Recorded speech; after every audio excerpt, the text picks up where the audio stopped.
Hai Narasi People, pandemi COVID-19 ini sudah menginfeksi ratusan ribu orang di dunia dan juga ada ribuan orang yang meninggal dunia karenanya. Tapi banyak juga yang sudah sembuh dari infeksi virus corona ini.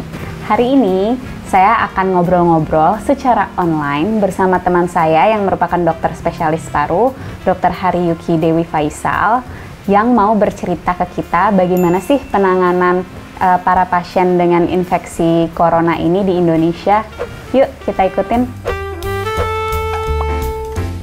Hai Yuki. Hai, halo. Apa kabar? Kabar baik, alhamdulillah. Halo, apa kabar? Baik juga, alhamdulillah. Ini lagi di rumah sakit ya? Iya.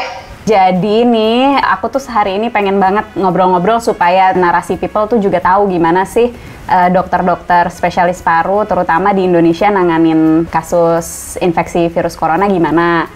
Mungkin dari awal biasanya gimana sih kalau misalnya ada kecurigaan nih, ada suspek pasien dengan infeksi corona, biasanya tahap-tahap pemeriksaannya apa aja sih, Ki? Nah, jadi untuk pemeriksaan, kalau di Sulianti, itu kalau ada pasien datang, kita screening dulu. Dia masuk kriteria ODP atau kriteria PDP. Kalau dia masuk kriteria PDP tapi ringan, itu kita anjurkan untuk isolasi diri di rumah.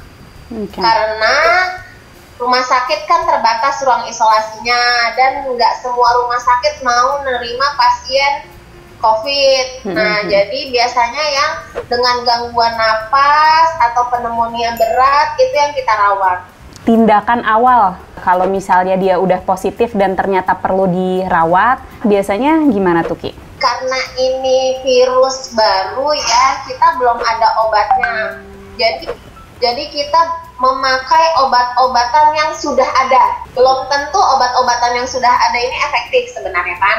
Nah, lalu seperti yang kita tahu kalau sifat virus itu kan sebenarnya dia self-limiting disease ya, atau mati sendiri. Berarti kan daya tahan tubuh kita harus bagus. Nah, jadi kalau pasien yang dirawat itu tergantung kasus. Tapi biasanya kita kasih antivirus yang ada ya.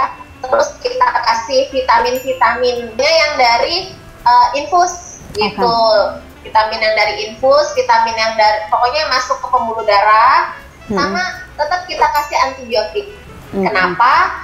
Karena virus ini sering banyak misinfection, jadi nyangkut dengan infeksi bakteri. Gitu, jadi tetap kita kasih antibiotik. Jadi kalau untuk infeksi berat, kita bisa menggunakan pemakaian kloroquine karena di beberapa kasus itu berhasil. Nah, cuman kita harus pertimbangkan lagi segala resikonya karena obat ini efek sampingnya banyak. Kloroquine ini berarti bukan buat pencegahan ya?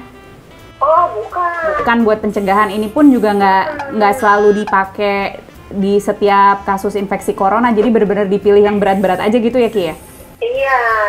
Oke. Karena dia efek sampingnya tuh ke jantung. Dan ada efek samping ke mata nanti juga ya. Bisa kalau yang alergi, bisa bikin alergi obat di kulitnya. Sekarang boleh nggak, Ki, diceritain kondisinya kayak apa sih ruang isolasi itu, Ki? Untuk masuk ke sana kita harus dengan alat pelindung diri lengkap. Kalau misalkan kita udah masuk ke sana, mau masuk ke pasien yang lain, itu alat pelindung dirinya harus dibuka semua, kita ganti baru semua. Gitu. Jadi satu ruangan, satu tempat tidur, kamar mandi dalam ya, terus ada TV, dan ruang isolasi di Sulianti ini yang bertekanan negatif. Kalau tekanan negatif itu kita kayak vakum gitu ya. Jadi apa yang udah di dalam itu nggak keluar ruangan. Nah, terus nanti semua yang ada di dalam ini kan pasti akan keluar juga, nggak mungkin dia bersirkulasi di dalam kan. Akan keluarnya itu sudah terfilter. Meyakinkan supaya virusnya nggak menyebar kemana-mana gitu ya, Ki ya? Ada pasien yang setelah dirawat dinyatakan sembuh nih dari infeksi corona. Sebenarnya ada anjuran recovery-nya tuh kayak apa nggak sih? Yaitu kita harus jaga daya tahan tubuh tuh dengan makan 3 kali sehari, tidur cukup tuh minimal 6 jam, sering-sering cuci tangan gitu, jemur-jemur sinar matahari itu juga bagus. Oke. Jadi sebenarnya sih anjurannya tetap sama ya kayak kita-kita yang belum terinfeksi. Iya. Jadi tetap jaga kesehatan, jaga kebersihan, jaga jarak gitu-gitu, tetap ya hindari keramaian sama di rumah aja. Oke. Selama ini kan Uki nanganin pasien langsung nih. Ada cerita yang kayaknya berkesan banget nggak sih? Jadi ya kan pasien-pasien ini dengan keunikan-keunikan sendiri ya. Jadi ada yang ngerti, dok saya ini kan harus kena sinar matahari, jadi saya harus dikeluarin dong. Terus kita bingung kan saat itu dia posisinya lagi diisolasi. Iya. Tentang keluar, itu kan harus dikasih pengertian. Iya. Ya, banyak yang kayak, dok saya udah sekian hari, kok saya nggak keluar-keluar gitu. Ibaratnya ruangan itu nggak ada apa-apa, nggak ada siapa-siapa, dia nggak bisa ketemu siapa-siapa, nggak boleh dikunjungin juga gitu. Mungkin di dalam hatinya dia depresi ya sebenarnya ya. Jadi dokter, perawat biasanya yang masuk tuh kasih motivasi gitu, karena ya gimana pun daya tahan tubuh kan turun kalau kita stres kan. Iya, betul. Ini sebenarnya juga harus jadi motivasi buat narasi people sih, supaya ya bener-bener jaga kesehatan dari sekarang dan sebisa mungkin di rumah aja supaya nggak perlu sampai dirawat di ruang isolasi ya kan Ki ya? Uki sendiri ngapain aja gitu untuk menjaga kesehatan fisik dan mental, dan mungkin juga bisa jadi saran buat teman-teman dokter yang lain gitu. Sebagai tenaga kesehatan ya, ini kan kewajiban kita ya merawat orang-orang sakit. Tapi sebelum itu kita harus peduli sama diri sendiri dulu. Nah makanya makan yang cukup, bahkan berlebih sebenarnya. Tidurnya nggak begadang. Saya juga mengkonsumsi suplemen-suplemen tambahan, vitamin-vitamin tambahan gitu. Stres itu menurunkan daya tahan tubuh, jadi harus ada mood booster ya.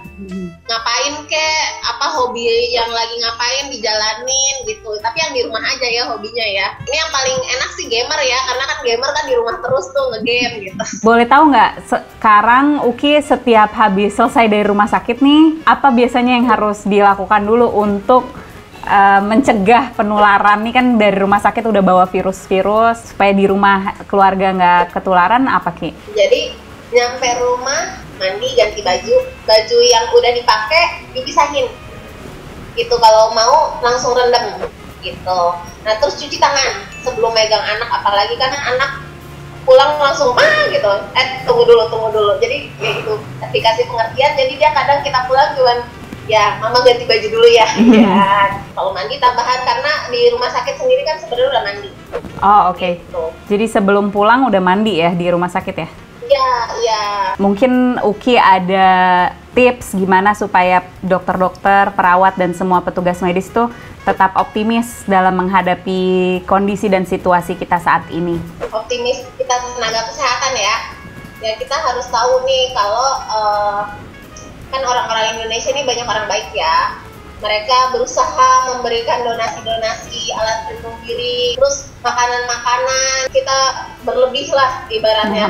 Jadi kadang kita sama udah bawa pulang, kalau enggak daripada mubazir kan makanannya. Banyak banget sebenarnya yang masyarakat tuh peduli. Insya Allah sih kita bisa tetap optimis bareng-bareng, kita bisa lawan virus corona ini. Jadi kita sebagai masyarakat bukan hanya bisa membantu melalui donasi, tapi juga benar-benar membantu dengan mencegah penularan virus ini lebih luas gitu. Jadi biarkan dokter yang nggak bisa bekerja di rumah, bekerja di tempat kerjanya. Kita yang bisa kerja di rumah aja.